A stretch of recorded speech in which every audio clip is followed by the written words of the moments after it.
wabarakatuh. Terima kasih buat kalian yang udah klik video ini. Yang baru singgah di sini, aku mengucapkan selamat datang dan jangan lupa ditekan tombol subscribe-nya ya.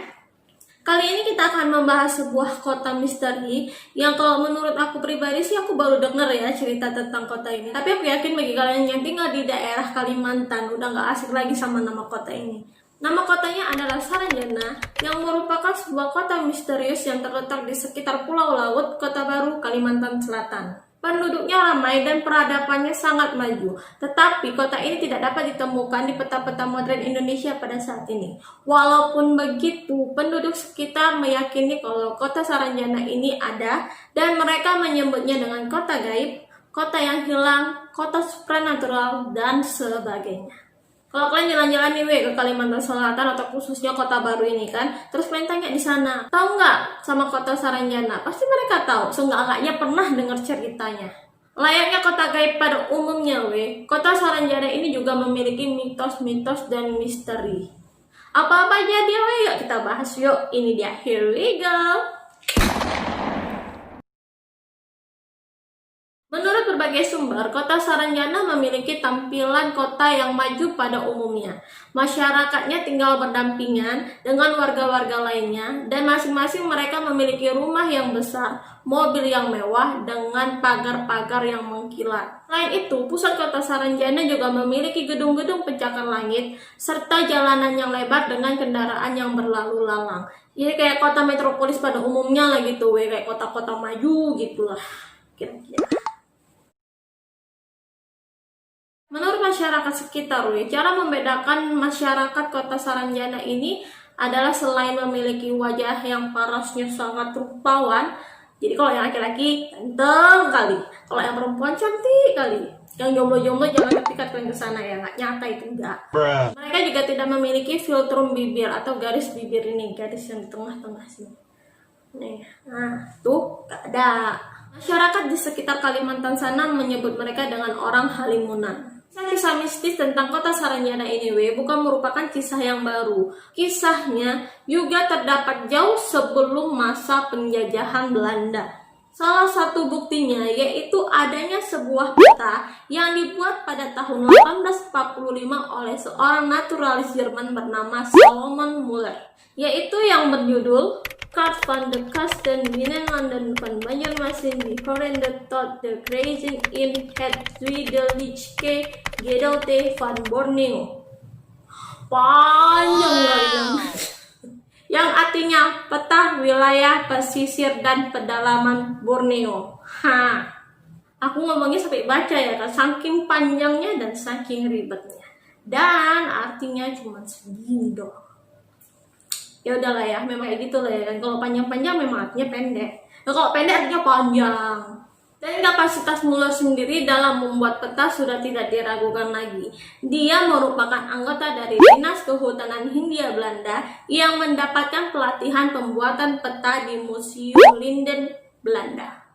Dan saat membuat peta ini, Muller mendapatkan penugasan penelitian flora dan fauna di Nusantara, tapi tidak dapat dipastikan dia membuat peta ini berdasarkan kisah nyatanya karena pernah berkunjung ke Saranjana atau tidak.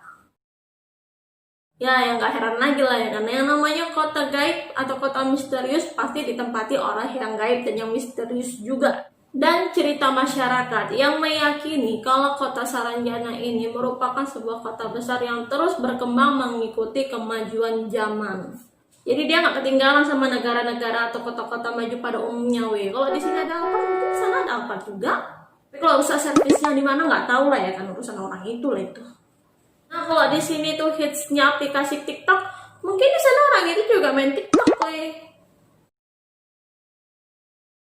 Menurut ceritanya lagi nih kota Saranjana merupakan kota yang luar biasa, indah, dan kaya. Penduduknya makmur dan hidup bahagia. Ya kalian bayangkan aja lah ya kan, punya rumahnya besar, mobilnya mewah-mewah, pagarnya tinggi mengkilat-mengkilat. Makmur lah. Tapi selain itu yang membedakan juga ukuran makanan di sana yang melebihi ukuran yang di sini. Jadi kalau di sini mungkin anggur segini ya kan, anggur di sana mungkin bisa sebesar semangka atau kayak mana mungkin. Tapi ukurannya segitu itu ya kalau cuma di sana. Kalau kalian bawa kemari, ukurannya ya kembali normal, nyusuk gitu dia. Saking kayanya nih ya penduduk yang di kota Saranjana ini, pada tahun 1980-an, Pemda Kota Baru dikejutkan, diheran-herankan dengan kedatangan paket dari Jakarta, dan paketnya ini bukan paket kaleng-kaleng, bukan. Paketnya merupakan sejumlah alat berat. Nah, tahu kalian harga alat berat itu kan? Enggaknya ratusan juta sebiji. Harganya ya lah. Dengan tujuan kota Saranjana. Tambah bingung lah ya kan, udah nggak pesan alat-alat berat. Ini pula tujuannya kota Saranjana. Makin pusing lah ya kan. Tapi anehnya alat-alat berat yang dengan harga fantastis itu tadi telah dibayar kontan. Nah, nggak nyicil dia, nggak DP-DP-an, kontan. Jadi kalau kalian bilang itu ngeprank, niat kali ngepranknya ya kan, buang-buang duit kali dia. Gak cuma sampai di situ aja udah selesai masalah alat berat ini, nggak tahu lah alat beratnya itu dikemanakan ya kan. Ada juga paket yang datang dari Surabaya dengan tujuan yang sama, yaitu kota Saranjana, dan membawa sejumlah mobil-mobil mewah. Dan kasusnya juga sama, telah dibayar kontan. Dikisahkan pernah ada seorang warga Kota Baru yang tiba-tiba menghilang. Konon katanya orang tersebut telah diculik oleh orang-orang yang tinggal di kota Saranjana untuk dijadikan imam. Selain itu, ada juga penduduk Kota Baru yang menceritakan tentang kisah hilangnya seorang nelayan di tengah lautan, dan mereka meyakini kalau nelayan tersebut juga telah diculik oleh orang-orang yang tinggal di kota Saranjana. Tapi nggak sama nih sama warga yang pertama tadi. Kalau yang pertama tadi kan sengaja diculik untuk dijadikan imam.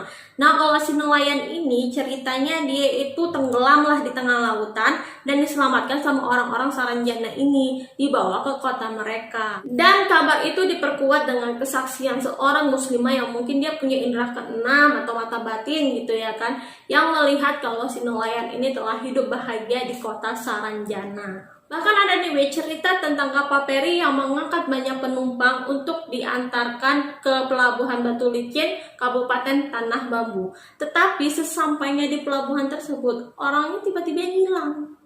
Tring, hilang. Sepi gitu.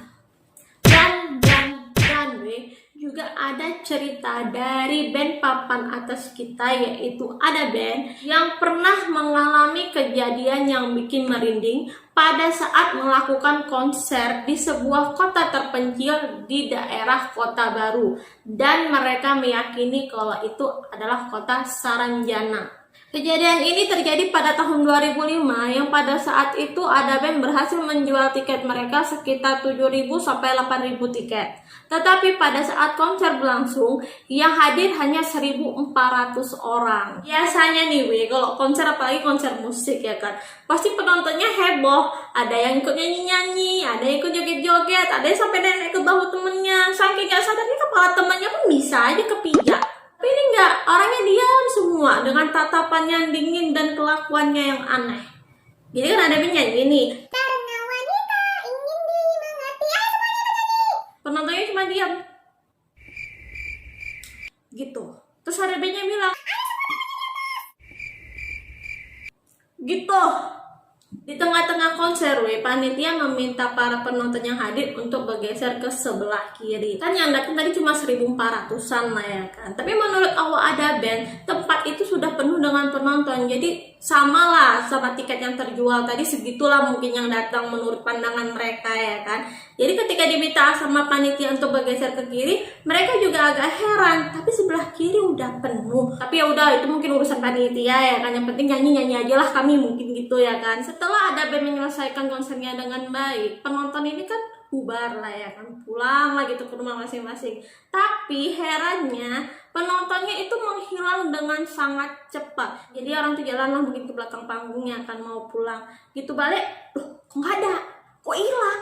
Padahal venue tempat ada band melakukan konser hanya memiliki satu pintu akses keluar. Dengan jumlah penonton yang sangat banyak dan dengan kecepatan meninggalkan tempat konser ini tadi, ada band makin yakin lah ya kan, gak beres nih. Dan W itu tadi adalah kisah tentang kota Saranjana yang memiliki peradaban yang maju dengan gedung-gedung pencakar langitnya dan penduduknya yang memiliki paras yang rupawan. Mana menurut pendapat kalian W? Tertarik untuk ke sana? Gak usah lah, udah di sini aja sambil nunggu video aku setiap malam Jumat tayang jam 6 sore ya. Terima kasih buat kalian yang nonton video ini sampai habis. Yang baru bergabung jangan lupa tekan tombol subscribe-nya. Dan kalau kalian suka video ini jangan lupa like dan komennya. Akhir kata, assalamualaikum warahmatullahi wabarakatuh. See you to the next video and bye-bye.